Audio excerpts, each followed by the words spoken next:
जय हिंद, नमस्कार फ्रेंड्स। ज्योति क्लासेस में आप सभी का एक बार फिर से स्वागत है। हेलो दोस्तों, कैसे हैं आप सभी? आई होप आप सभी बहुत ही अच्छे होंगे, स्वस्थ होंगे, स्टडी अपनी कंटिन्यू कर रहे होंगे। चलते हैं हमारी आज की क्लास की तरफ। सभी को सुप्रभात, गुड मॉर्निंग। देखते हैं आज का दिन क्या है कुछ खास। तो फ्रेंड्स, आज है हमारा 16 अप्रैल। 16 अप्रैल का हिस्ट्री देख लेते हैं कि आज के दिन क्या है कुछ खास। कुछ पॉइंट्स हम देखते हैं। फ्रेंड्स, आज यानी कि 16 अप्रैल को विश्व आवाज़ दिवस वर्ल्ड वॉइस डे के रूप में मनाया जाता है। तो 16 अप्रैल को कौन सा दिवस मनाया जाता है? विश्व आवाज़ दिवस। It means world voice day के रूप में मनाया जाता है। अब विश्व आवाज़ दिवस के हम कुछ पॉइंट्स देख लेते हैं इस दिवस के बारे में। तो इस दिन को मनाने का उद्देश्य क्या है कि लोगों को अपनी आवाज़ के प्रति जागरूक करना है। जो हम ये विश्व आवाज़ दिवस मनाते हैं, इसका उद्देश्य है कि लोगों को अपनी आवाज़ के प्रति जागरूक किया जाए। और इसके महत्व के बारे में देख लेते हैं। आवाज़ के दैनिक जीवन में महत्व को प्रदर्शित करना है आज के दिन का महत्व। और कुछ पॉइंट्स देख लेते हैं कि आवाज़ दिवस को मनाने की शुरुआत कब हुई थी। तो आवाज़ दिवस को मनाने की शुरुआत ब्राज़ील में 1999 में ब्राज़ीलियन नेशनल वॉइस डे के रूप में हुआ था। ध्यान दीजिएगा, आवाज़ दिवस मनाने की शुरुआत कहाँ से हुई थी? तो ब्राज़ील में हुई थी। कब हुई थी? 1999 में हुई थी। और किया किसने था? ब्राज़ीलियन नेशनल वॉइस डे के रूप में हुआ था। तो ये तो हमने कुछ जाना, कुछ पॉइंट जाने किसके बारे में? विश्व आवाज़ दिवस यानी कि वर्ल्ड वॉइस डे के रूप में हमने कुछ पॉइंट्स देखे। और एक पॉइंट्स देख लेते हैं यानी कि 16 अप्रैल के आज के ही बारे में। भारत में पहली ट्रेन जो थी वो बॉम्बे से थाने के बीच चली थी। जो भारत में पहली ट्रेन चली थी वो आज के दिन यानी कि 16 अप्रैल को ही बॉम्बे से थाने के बीच में चली थी। आई होप आज की हिस्ट्री आपको अच्छे से क्लियर हो गई होगी। अब चलते हैं हमारी होम साइंस की क्लास की तरफ। जैसा कि आप सभी जानते हैं, हम कर रहे हैं हमारी होम साइंस की सीरीज़, जिसमें हम क्लास 6 to 12 को कवर कर रहे हैं। और उसमें ही फ्रेंड्स हमने हमारा क्लास 6 to 9 कंप्लीट कर लिया है। हम आ गए हमारे क्लास 10th में। आपने हमारी, आई होप आपने हमारी उन सारी क्लासेस को देखा होगा जितनी भी पढ़ाई अभी तक हमने क्लास 6 to 9 की है। नहीं देखा है तो प्लेलिस्ट में जाइए, वहाँ से जैसे ही हमने सीरीज़ की है class 6 to 9 as it is आपको वहाँ पे वीडियोस प्रोवाइड कराई गई है। वहाँ से जाके आप क्लासेस देख करके अपने कॉन्सेप्ट को क्लियर कर सकते हैं। क्योंकि फ्रेंड्स, हर एक टॉपिक को हमने बहुत ही डिटेल में पढ़ा है। और इतने डिटेल में पढ़ने का हमारा एक ही उद्देश्य है कि एक बार आप इस सीरीज़ को देखिए, समझिए, ताकि होम साइंस से रिलेटेड कोई भी डाउट आपके माइंड में ना रह जाए।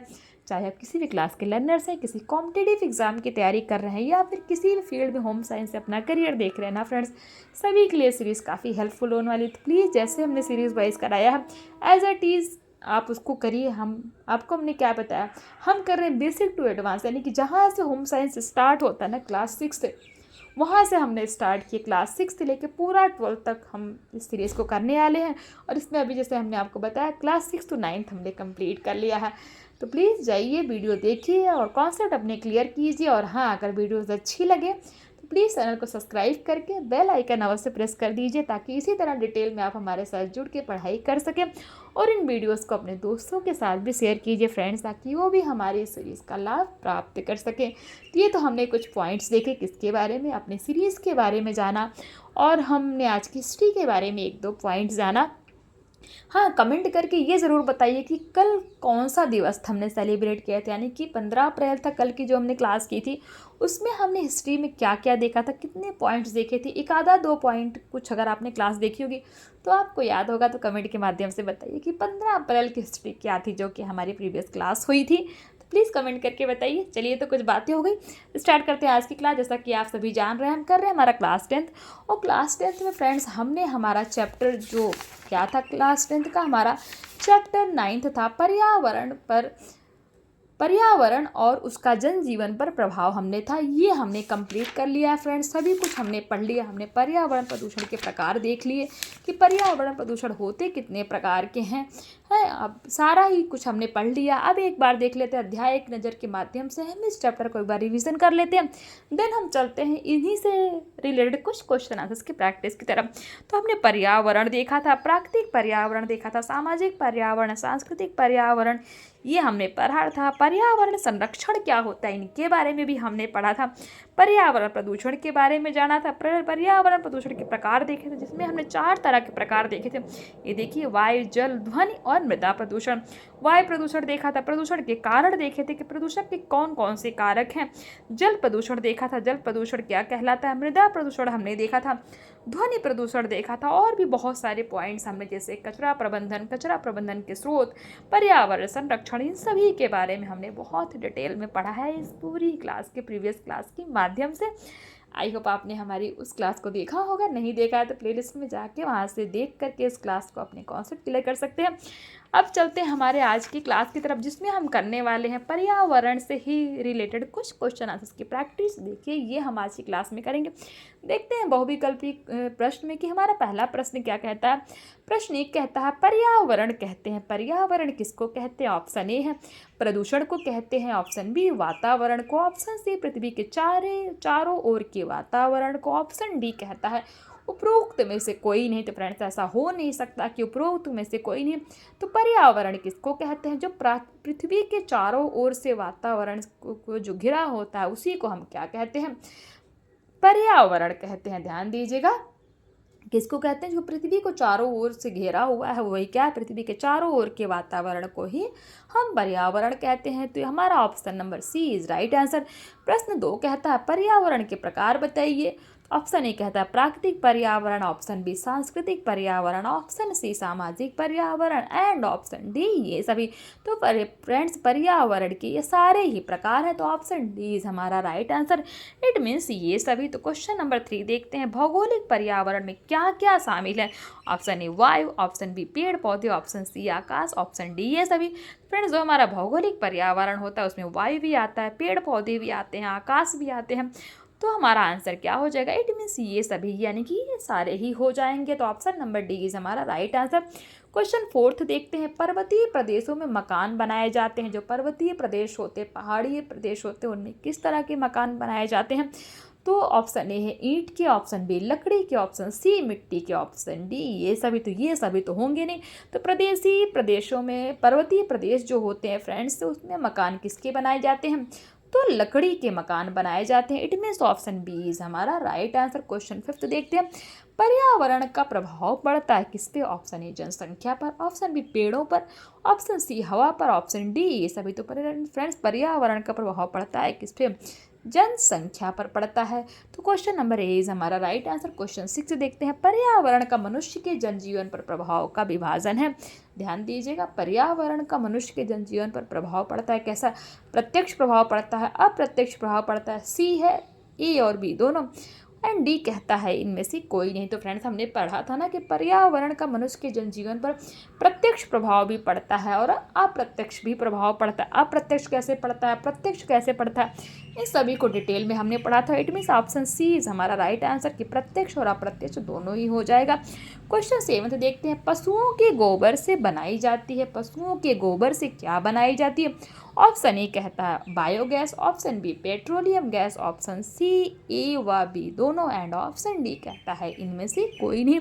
तो पशुओं के गोबर से फ्रेंड्स क्या बनाया जाता है, बायोगैस बनाई जाती है, जो कि बहुत ही अच्छी होती है। तो ऑप्शन नंबर ए इज हमारा राइट आंसर। प्रश्न 8 कहता है, फेफड़ों का कैंसर फैलने का क्या कारण है, यानी कि जो फेफड़ों का कैंसर होता है उसका क्या कारण है। तो ऑप्शन ए कहता है नाइट्रोजन के ऑक्साइड, ऑप्शन बी सूक्ष्म कण, option C chlorofluorocarbon, and option D इनमें से कोई नहीं। फ्रेंड्स, फेफड़ों के कैंसर के फैलने का कारण क्या है, नाइट्रोजन के ऑक्साइड की अधिकता हमने पढ़ी थी ना। तो नाइट्रोजन की ऑक्साइड क्या है, फेफड़ों का कैंसर फैलने का कारण है। It means option A is हमारा राइट आंसर। क्वेश्चन 9 देखते हैं, हमारे स्वास्थ्य के लिए किस प्रकार का प्रदूषण हानिकारक है। ऑप्शन ए जल प्रदूषण, ऑप्शन बी ध्वनि प्रदूषण, ऑप्शन सी वायु प्रदूषण, ऑप्शन डी ये सभी। फ्रेंड्स, हमारे स्वास्थ्य के लिए ये सारे ही प्रदूषण होते हैं, चाहे वो कैसे भी हो, कोई भी हो है, तो सारे ही प्रदूषण हमारे स्वास्थ्य के लिए हानिकारक है। तो इट मीन्स ऑप्शन डी आ जाएगा हमारा ये सभी, यानी कि जल, ध्वनि, वायु, मृदा भी हमने देखा था साथ में, मृदा नहीं है। जितने भी प्रदूषण होते हैं वो सारे ही हमारे क्या है, स्वास्थ्य के लिए हानिकारक होते हैं। तो it means option D is हमारा राइट आंसर। क्वेश्चन 10 देख लेते हैं। प्रदूषण से बचने के लिए किस प्रकार का ईंधन प्रयोग करना चाहिए, यानी कि कौन सा ईंधन ऐसा प्रयोग करना चाहिए जिससे प्रदूषण ना हो। तो ऑप्शन ए कहता है लकड़ी, ऑप्शन बी कोयला, option C gas, option D कहता है सूखा पत्ता। तो फ्रेंड्स प्रदूषण से बचने के लिए गैस का प्रयोग किया जाना चाहिए। देखिए क्वेश्चन कितने बार पूछे गए हैं।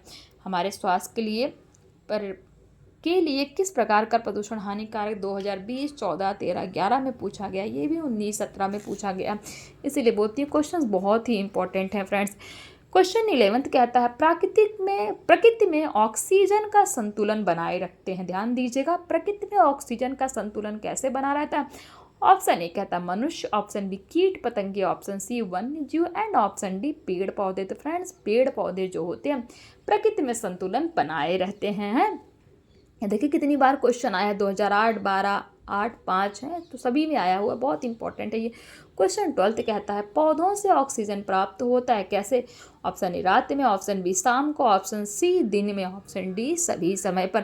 फ्रेंड्स जो पौधों से ऑक्सीजन हमें प्राप्त होता है वो कब प्राप्त होता है, तो वो दिन में प्राप्त होता है, क्योंकि रात में तो पौधे क्या करते हैं, कार्बन डाइऑक्साइड छोड़ते हैं, ऑक्सीजन नहीं देते हैं। इसीलिए रात में बोलते हैं ना कि पेड़ के नीचे नहीं सोना चाहिए। तो जो पौधों से जो ऑक्सीजन प्राप्त होता है हमें वो कब होता है, दिन में होता है। It means option C is हमारा राइट आंसर। क्वेश्चन 13 कहता है ऑक्सीजन कहाँ से प्राप्त होता है, बताइए। ऑप्शन ए कहता है बंद कमरे से, जी नहीं, बंद कमरे से कहाँ से ऑक्सीजन मिलेगा। ऑप्शन बी पेड़ पौधों से, ऑप्शन सी नालियों से, ऑप्शन डी सीवेज से। तो फ्रेंड्स ऑक्सीजन हमें हमेशा कहाँ से प्राप्त होता है, पेड़ पौधों से प्राप्त होता है। It means option B is हमारा राइट आंसर। क्वेश्चन 14 की तरफ चलते हैं। किस क्रिया द्वारा पेड़ पौधे वायुमंडल से कार्बन डाइऑक्साइड ग्रहण करते हैं, यानी कि कौन से क्रिया करते हैं जिससे उनको कार्बन डाइऑक्साइड प्राप्त होता है। तो ऑप्शन ए है प्रकाश संश्लेषण, ऑप्शन बी जल प्राप्ति, ऑप्शन सी ए व बी दोनों, ऑप्शन डी इनमें से कोई नहीं। फ्रेंड्स जो पेड़ पौधे होते हैं ना वायुमंडल में, उनको कार्बन डाइऑक्साइड कहाँ से प्राप्त होता है, प्रकाश संश्लेषण की क्रिया द्वारा। Third means option A is हमारा प्रकाश संश्लेषण इज राइट आंसर। क्वेश्चन 15 कहता है पौधे वायुमंडल को शुद्ध करते हैं। तो पौधे वायुमंडल को कैसे शुद्ध करते हैं। ऑप्शन है नाइट्रोजन द्वारा, ऑप्शन बी कार्बन डाइऑक्साइड द्वारा, ऑप्शन सी ऑक्सीजन द्वारा, ऑप्शन डी पानी द्वारा। फ्रेंड्स पौधे वायुमंडल को कैसे शुद्ध करते हैं, ऑक्सीजन द्वारा। ऑप्शन सी इज हमारा राइट आंसर। क्वेश्चन 16 कहता है वायु प्रदूषण के कारण है, वायु प्रदूषण के क्या कारण है। ऑप्शन ए है औद्योगिकरण, ऑप्शन बी कहता है वनों की अनियमित कटाई, ऑप्शन सी नगरीकरण, तो ऑप्शन डी उपरोक्त सभी। फ्रेंड्स ये जितने ही सारे ऑप्शन है वो सारे ही किसके अंतर्गत आ जाएंगे, वायु प्रदूषण के कारण हो जाएंगे। तो इट मीन्स उपरोक्त सभी, ऑप्शन नंबर डी इज हमारा राइट आंसर। क्वेश्चन 17 देखते हैं ध्वनि प्रदूषण का क्या कारण है। ऑप्शन ए वाहनों के horn, option B siren, option C loud speaker and option D is ये सभी। तो फ्रेंड ध्वनि प्रदूषण की ये सारे ही कारण हो जाएंगे। तो it means option D is हमारा राइट आंसर। क्वेश्चन 18 कहता है ध्वनि प्रदूषण हानिकारक है क्यों। ऑप्शन ए पेट के लिए, ऑप्शन बी गुर्दे के लिए, ऑप्शन सी यकृत के लिए, ऑप्शन डी कान के लिए। तो नाम से ही पता है ध्वनि है लाउड, तो वो किसके लिए हानिकारक है, कान के लिए। तो ऑप्शन डी इज हमारा right answer.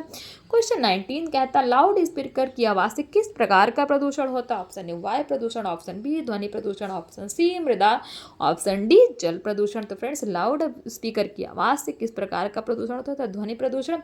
It means option B is हमारा राइट आंसर। क्वेश्चन 20 कहता है विश्व पर्यावरण दिवस कब मनाया जाता है। बहुत ही इंपॉर्टेंट है, देखिए 2020, 13, 12, 11 सभी में पूछा गया है और ये क्वेश्चंस जो है ज़्यादातर हमारे कॉम्पिटिटिव एग्जाम्स में भी आते हैं। तो ऑप्शन ए कहता है 1 जून, ऑप्शन बी कहता है 5 जून, ऑप्शन सी 12 जून, ऑप्शन सी है 18 जून। तो फ्रेंड्स विश्व पर्यावरण दिवस एवरी ईयर कब मनाया जाता है, 5 जून को मनाया जाता है। तो ये तो हमने देखे बहुविकल्पीय प्रश्न, आई होप ये आपको अच्छे से समझ में आए होंगे। अब देख लेते हैं अति लघु उत्तरीय प्रश्न थोड़े से। तो अति लघु उत्तरीय प्रश्न में कहता है पर्यावरण की एक परिभाषा लिखिए। आप लिख सकते हैं, हमने देखी थी ना 2-3 परिभाषा देखी जिसमें जिन्सबर्ग दे रखा है। आप तासले की भी तासले भी देखा था ना हमने, आप जिन्सबर्ग की जगह तासले भी देख सकते हैं। पर्यावरण सब कुछ है जो एक वस्तु को चारों ओर से घेरे हुए है तथा उस पर प्रत्यक्ष प्रभाव डालता है। तो ये किसका स्टेटमेंट है, ये जिन्सबर्ग का है, आप लिख सकते हैं। नंबर 2 जनजीवन पर पर्यावरण के हानिकारक प्रभाव को रोकने के बारे में लिखिए। क्वेश्चन 2 कहता है, आप लिख सकते हैं कि जनजीवन पर पर्यावरण का प्रमुख हानिकारक प्रभाव पर्यावरण प्रदूषण के माध्यम से पड़ता है, अतः पर्यावरण प्रदूषकों को नियंत्रित करके उससे हानिकारक प्रभावों को रोका जा सकता है। क्वेश्चन 3 है, पर्यावरण प्रदूषण किसे कहते हैं?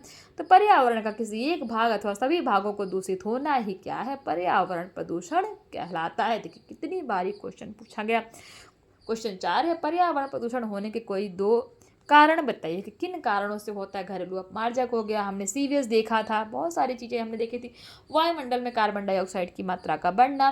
क्वेश्चन 5 है, प्रदूषण का एक प्रकार लिखिए। प्रदूषण का एक प्रकार आप लिख सकते हैं ध्वनि प्रदूषण। हमने 4 प्रकार के प्रदूषण देखे थे ना, वायु प्रदूषण, मृदा प्रदूषण, ध्वनि प्रदूषण, बहुत सारे 4 प्रकार के हमने देखे थे, तो आप कोई भी एक लिख सकते हैं। तो क्वेश्चन 6 कहता है, वायु प्रदूषण से क्या तात्पर्य है? इसके क्या हानि होती है, यानी इससे क्या हानि होती है बताइए। कुछ बाह्य कारकों के समावेश से किसी स्थान की वायु में गैसों के अनुपात में होने वाले परिवर्तन को ही वायु प्रदूषण कहा जाता है। वायु प्रदूषण से स्वतंत्र तंत्र के रोग यानी कि जो सांसों संबंधी बीमारियां होती हैं वायु प्रदूषण के माध्यम से। क्वेश्चन 7 थे, वायु प्रदूषण का एक कारण बताइए। आप लिख सकते हैं वायु प्रदूषण का औद्योगिकरण है, औद्योगिकरण भी लिख सकते हैं, धातुकर्म भी लिख सकते हैं, कृषि रसायन भी लिख सकते हैं। हमने बहुत सारे कारण पढ़े थे ना वायु प्रदूषण के, तो आप लिख सकते हैं।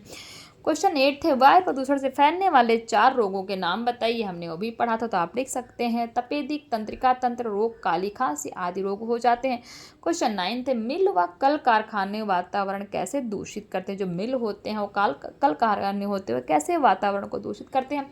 कल कारखानों से विसर्जित होने वाले अपशिष्ट पदार्थ यानी कि जो गंदा जल रसायन होता है, अपशिष्ट पदार्थ किसको कहते हैं? गंदे जल को, जो रसायन होते हैं, एवं गैसों धुआं जिसको कहते हैं, से जल प्रदूषण एवं वायु प्रदूषण में वृद्धि होती है।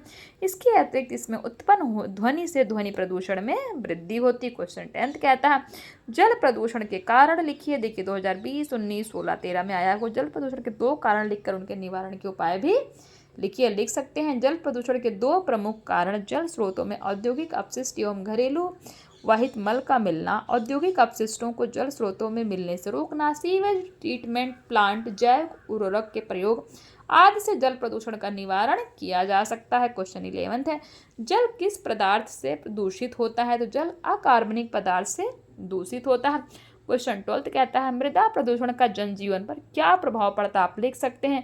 सर्वाधिक प्रतिकूल प्रभाव फसलों पर पड़ता है, जिससे कृषि उत्पादन घटता है। नंबर 2, प्रदूषित मृदा में उत्पन्न खाद्य पदार्थ ग्रहण करने से मानव स्वास्थ्य पर प्रतिकूल प्रभाव पड़ता है। क्वेश्चन 13 है, मृदा प्रदूषण का एक कारण लिखिए। आप लिख सकते हैं, मृदा प्रदूषण का एक कारण क्या है? कीटनाशक दवाएं। और भी बहुत सारे कारण हमने पढ़े, अगर क्लास आपने ध्यान से देखी होगी तो आप कमेंट करके बताइए दूसरा कारण कौन सा है। ये तो हमने पढ़ा जो बुक में दिया है। क्वेश्चन नंबर 14 है, ध्वनि की तीव्रता को मापने की इकाई क्या है? डेसीबल है। हमने देखा था ना ध्वनि, और कितने डेसीबल से अधिक की जो ध्वनि होती है वो स्वास्थ्य के लिए हानिकारक होती है। आप ये भी बताइए, हमने ये भी पढ़ा कि कितने डेसीबल से अधिक की ध्वनि होती है जिससे स्वास्थ्य के लिए जो है वो हानिकारक होती। कमेंट करके बताइए, बहुत इंपॉर्टेंट क्वेश्चन है। क्वेश्चन 15 कहता है, ध्वनि प्रदूषण का जनजीवन पर क्या प्रभाव पड़ता है? वो भी बताइए। कान के आंतरिक भाग को हानि पहुंचती है, निद्रा में विघ्न उत्पन्न होता है, बहरापन भी हो जाता है। बहुत सारे पॉइंट्स हमने देखे। वृक्षारोपण के क्या लाभ है? मोस्ट इंपॉर्टेंट क्वेश्चन, आप इसको स्टॉप मार्क कर सकते हैं, ये एग्जाम में बहुत पूछा जाता है। वृक्षारोपण को कैसे शुद्ध करते हैं, अथवा वृक्ष पर्यावरण की सुरक्षा या शुद्ध कैसे करते हैं? तो आप लिख सकते हैं, वायु प्रदूषण नियंत्रित रहता है। नंबर 2, ऑक्सीजन की मात्रा सामान्य बनी रहती है। वृक्षारोपण यानी कि वृक्ष लगाने के लाभ हैं। तो ये बहुत ही इंपॉर्टेंट क्वेश्चन को स्टार मार्क कर लीजिए, एग्जाम से बहुत आते हैं। तो ये हमने देखा अति लघु उत्तरीय प्रश्न। अब लघु उत्तरीय प्रश्न है, इसको मैं अब नहीं पढ़ूंगी, आप खुद ही देख लीजिए। आप इसका स्क्रीनशॉट ले सकते हैं ऐसा फॉर्मेट के रूप में, बट स्क्रीनशॉट ले लीजिए क्वेश्चन का। मैं बार बार आपसे कहती हूँ, क्वेश्चन का आंसर आप खुद सॉल्व करने का फ्रेंड्स प्रयास कीजिए। नहीं सॉल्व होता आप मेरे से पूछिए, कमेंट करिए। मैं मेरे खुद भी अपने खुद के हैंड रिटन नोट्स हैं, कभी टाइम मिलेगा तो मैं आपको नोट्स भी दिखाऊंगी कि मैंने खुद कैसे जो है पढ़ाई करके अपने नोट्स अपने हाथ से खुद बना रखे हैं। क्योंकि जो आपके खुद के हैंडमेड नोट्स होते हैं ना, वो आपको बहुत ही अच्छे से समझ में आते हैं। आपको ऐसे बना के दे दिया जाए, आप उसको रट्टा मार लो, तो फ्रेंड्स रट्टा मार के हम कुछ भी नहीं कर सकते हैं। रट्टा मारना होता तो मैं क्या था, आपको क्वेश्चन आंसर्स करा देती, जितने भी टॉपिक हैं, टॉपिक पढ़ाने की ज़रूरत क्या थी, क्वेश्चन आंसर्स की प्रैक्टिस जैसे होती है वैसे करते हैं और आपको बोलते हैं कि हाँ आप ये एग्ज़ाम क्रैक कर लोगे, वो एग्ज़ाम क्रैक कर लोगे, आपसे ये हो जाएगा वो हो जाएगा। बट फ्रेंड्स सच्चाई तो यही कि होता कुछ भी नहीं, आप सभी जानते हैं। तब तक नहीं होता जब तक आप किसी भी टॉपिक को डिटेल में नहीं पढ़ते हैं। इसीलिए तो हम बुक पढ़ रहे हैं। और किस लिए पढ़ रहे हैं फ्रेंड्स, मैं स्लाइड के माध्यम से भी आपको पढ़ा सकती हूँ। ये जो इतना लंबा चौड़ा पढ़ रहे हैं ना, इसको हम शॉर्ट में भी पढ़ सकते हैं। जो इंपॉर्टेंट लगता है उसको कर लेते, जो इंपॉर्टेंट नहीं लगता वो हम नहीं करते। बट फ्रेंड्स ऐसा करने का कोई मीनिंग नहीं है। क्यों मीनिंग नहीं है? क्योंकि जब भी कोई भी आप एग्ज़ाम में बैठते हैं, कहीं पे भी आप अपनी परफॉर्मेंस देते हैं ना, तो आपको नहीं पता है, हमें नहीं पता है कि जो हमारा पेपर जो हमारा बनता है, जो हमारा एग्ज़ामिनर होता है, उसका क्या मोड है, यानी कि वो किस मोड से क्वेश्चन का सेटअप किया, उसके लिए कौन सा क्वेश्चन इंपॉर्टेंट है। सपोज़ आप इसी में से हम एज ए एग्जांपल के रूप में आपको दे देते हैं कि मैंने पूछ लिया वृक्षारोपण से क्या लाभ है। मैंने आपको बोला कि ये क्वेश्चन इंपॉर्टेंट है, आप इसको स्टार्ट मार्क कर लीजिए। तो आपको ये इंपॉर्टेंट लगा तो मैंने ये वृक्षारोपण करा दिया। और पर्यावरण प्रदूषण के प्रकार को हमने उतना इंपॉर्टेंस नहीं दिया। मैं एग्जाम्पल आपको बता रही हूँ, ऐसा नहीं ये भी इंपॉर्टेंट है, नहीं दिया तो ये क्वेश्चन हमने नहीं किया।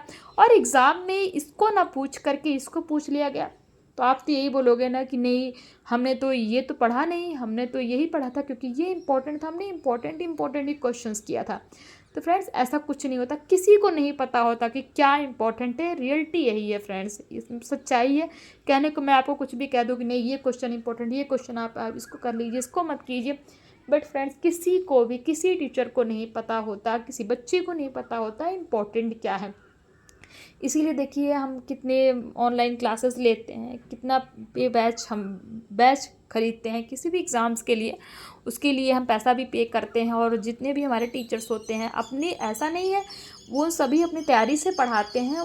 भाई जो अपने एक्सपीरियंस से क्वेश्चंस रेडी करते हैं और आप उनको पढ़ते हैं तो बहुत लोग सफल भी होते हैं, ऐसा नहीं है। मैं ऐसा नहीं कह रही हूँ कि वो नहीं करना चाहिए या फिर वो सही नहीं बताते। सब टीचर्स अपनी अपनी जगह बहुत ही अच्छे हैं और वो अपनी पूरी तैयारी से पढ़ाते हैं। बट फ्रेंड्स मैंने आपको क्या बताया, हम में से किसी को भी नहीं पता है ना कि इम्पोर्टेंट है क्या। आप समझिए चीज़ों को।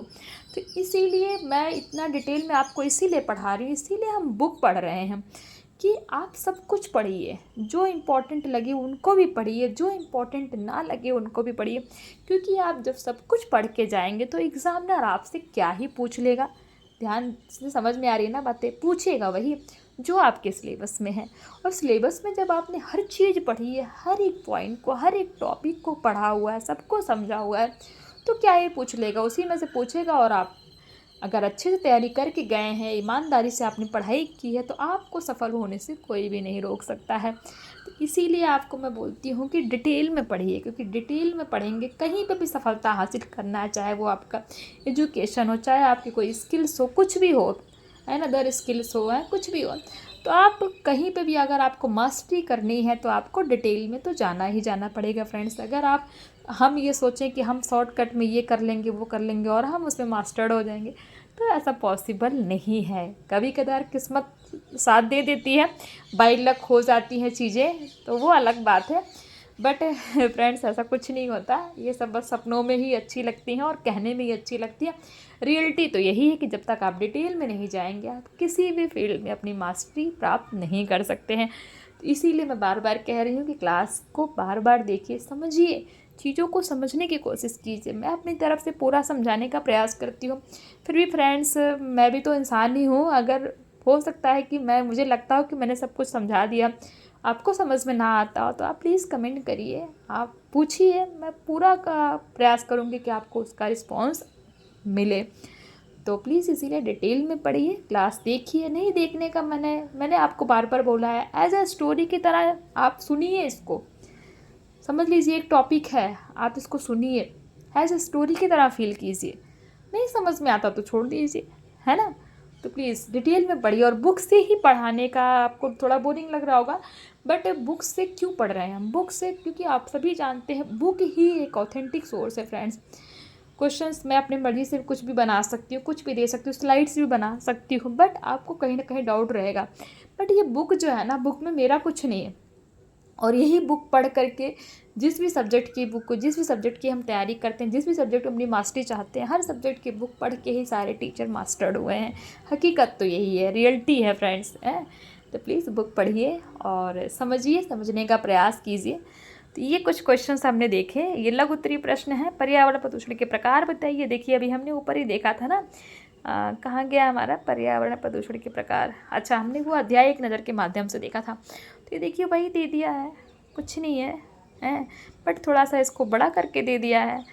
ऑब्जेक्टिव में पूछ लेता है, आपको सिर्फ टिक करना होता है। अति लघु उत्तरीय जो हमारा शॉर्ट आंसर टाइप क्वेश्चन हो, उसमें 1-2 लाइन लिखनी होती है, लॉन्ग में थोड़ा सा और बढ़ा के दे देते हैं। बट क्वेश्चन सारे घुमा फिरा के वही है। ध्यान दीजिए, प्रदूषण का मानव जीवन पर क्या दुष्प्रभाव पड़ता है, वही है। देखिए कहाँ से देंगे क्वेश्चन बनेगा कहाँ से? आपके इस टॉपिक से ही बनेगा ना, जो आप पढ़ रहे हैं, इन्हीं से तो भी क्वेश्चन देगा।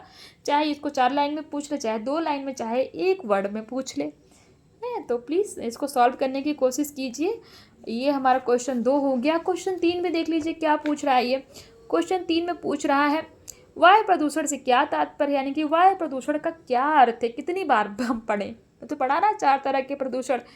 वायु प्रदूषण के बारे में भी जाना, तो वायु प्रदूषण का तात्पर्य आप बता सकते हैं। वायु प्रदूषण के कारण क्या है, ये सीखे, सब कुछ हमने पढ़ रखा है। जो हमने अभी पढ़ा है क्लास में, वही एज ए क्वेश्चन के रूप में देखिए क्वेश्चन आए भी हुए, ऐसा नहीं है कि आया नहीं, इंपॉर्टेंट क्वेश्चन है। पर्यावरण प्रदूषण के कारण लिखिए। देखिए वही बोल दिया कि आप देख सकते हैं इस प्रश्न के उत्तर के लिए अध्याय 9 संख्या 57 की जो हमने पढ़ा उन्हीं से आप इनको देख सकते हैं। इसीलिए मैं आपसे बोल रही हूँ, ऐसा कुछ भी नहीं है जो मुझे सॉल्व कराने की आवश्यकता है, बट आपको बोरिंग ना लगे, इसलिए मैं आपको अपनी सेंटेंस में इनको समझाने का प्रयास करती हूँ। तो आइए आपको चीज़ें समझ में आई होंगी। इसी के साथ फ्रेंड्स हमारा ये चैप्टर यानी कि क्लास 9 जो हमारा पर्यावरण से रिलेटेड जो हमारे चैप्टर था, ये टॉपिक था, वो हमारा कंप्लीट हो गया। आई होप आपको जितने भी हमने ये पर्यावरण प्रदूषण से हमने रिलेटेड जितने भी हमने टॉपिक कवर किए हैं, वो आपको हर एक पॉइंट समझ में आया होगा। मैंने पूरा प्रयास किया है, फिर भी अगर कहीं आपको मिस लगता है तो आप पूछ सकते हैं। मिलते हैं हमारी नेक्स्ट क्लास में। जैसा कि हमने आपको बताया है कि अभी कुछ दिनों के लिए फ्रेंड्स 10 to 15 डेज़ के लिए हमारी मॉर्निंग में ही क्लास होगी, क्योंकि मैं आउट ऑफ स्टेशन हूँ अभी। और जैसे मैं अपने प्लेस पे पहुँचती हूँ जहाँ मैं रहती हूँ, तो आपकी एज अ शेड्यूल जैसे आपकी चलती है मॉर्निंग टू इवनिंग, और थोड़ा बहुत मैं चेंज भी करने वाली हूँ, कुछ एक्स्ट्रा भी आपके लिए होने वाला है। आऊँगी थोड़ा सा मैं जब, तो एक्स्ट्रा भी कुछ और भी पढ़ाना है मुझे आपको, जिससे थोड़ा सा क्लास आपकी आगे बढ़े। तो एज अ शेड्यूल आपकी तब क्लास स्टार्ट होगी। अभी के लिए हम एक बार ही मिलेंगे, तो जिससे, और ये भी फ्रेंड्स मैंने इसलिए इसको मैंने डिसकंटिन्यू नहीं किया क्योंकि आप ना कनेक्ट रह सको, आपको डेली वो रहता है, आपको होप रहती है हमसे, आपने हमारे ऊपर इतना भरोसा दिखाया है, आप हमारे साथ जुड़े हैं, तो आप की पढ़ाई कंटिन्यू होनी चाहिए, चाहे मैं स्टेशन पे रहूँ या फिर आउट ऑफ स्टेशन। तो प्लीज़ बने रहिए हमारे साथ और चीज़ों को समझिए। कोई डाउट लगता है तो प्लीज़ पूछिए, मैं कहीं पे भी रहूँगी, आपको प्रयास करा। आप भी हमारी फैमिली हैं, आपके साथ हम जुड़े हैं, और मुझे बहुत अच्छा लगता है जब हम पढ़ते हैं, एक दूसरे को पढ़ाते हैं, चीज़ें समझते हैं फ्रेंड्स। हाँ, तो बस और ज़्यादा कुछ नहीं कहना है, बातें थोड़ा कर ली है मैंने, बट ये जितनी भी बातें हमने की है आप ध्यान से सुनिए, मतलब इम्पॉर्टेंट है। आपको सोचिए, इसमें अगर ऐसा कुछ भी आपको लगाओ कि नहीं ये तो बस फालतू की बातें थी, तो मेरे हिसाब से तो नहीं है। बाकी आप खुद ही समझदार हैं फ्रेंड्स। तो चलिए मिलते हैं हमारी नेक्स्ट यानी कि कल की क्लास में। तब तक के लिए जय हिंद, नमस्कार। हंसते रहिए, मुस्कुराते रहिए, एक दूसरे की हेल्प करते रहिए। धन्यवाद।